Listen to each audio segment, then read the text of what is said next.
S&P Global Platts Analytics, their oil demand forecast is still to contract 8.2 million barrels a day in 2020. I mean, that's a car crash. And anecdotally, look, I drove past Cotswolds Airport last week, and that's the graveyard for European airplanes. It is full. There's no more parking space. So I find it, amazing that, the CEO of Emirates is coming out and saying that they're going to have a 100% return to capacity next year. I don't see that anywhere else in the industry. And so, if you're going to get this big bounce back in demand into next year, you're not going to get it until the world's airline industry is flying again. That said, I think there are some positive, clouds or sunshine on the horizon.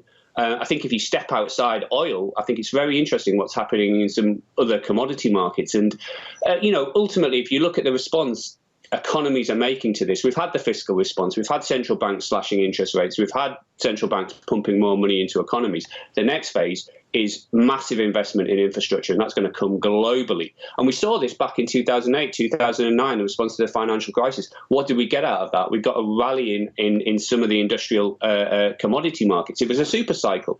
Interestingly, 2 days ago, iron ore hit a 6-year high that we assess in Singapore. Now, a lot of that is on the supply side. There's been supply disruptions in Brazil and so forth. But, I'm watching things like iron ore very closely now, because those sort of industrial commodities are going to skyrocket if we do get this bounce back driven by infrastructure. And then that will filter into oil.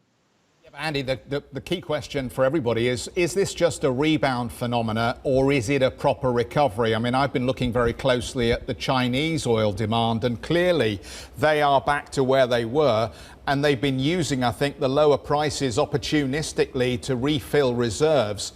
But, I mean, just looking at China specifically on that point, does that level of demand continue going forward as the price holds at $40 plus? Or do the Chinese begin to back off, and then we get a clear reflection of perhaps the demand side of the economy not being as strong as they would have hoped? Well, it comes down to storage. I mean, at the moment, where do you put the oil? I think that's still a concern for the market, and especially in China. And, we've seen demand in China come back a little bit as a consequence of that. But again, if you do get massive spending at a government level on infrastructure led by China, as we saw back in 2009, as we saw back in 2010, then that is going to be good for oil.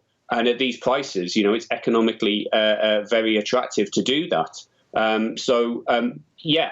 I'd look out for, in 2021, these big infrastructure developments coming through, led by China, led by India, led by the US. We're going to have this election at the end of the year in the US. Whoever wins, both are committing to spend an awful lot of money on US infrastructure. That's got to be good for oil demand, and it's got to be good for commodities across the board.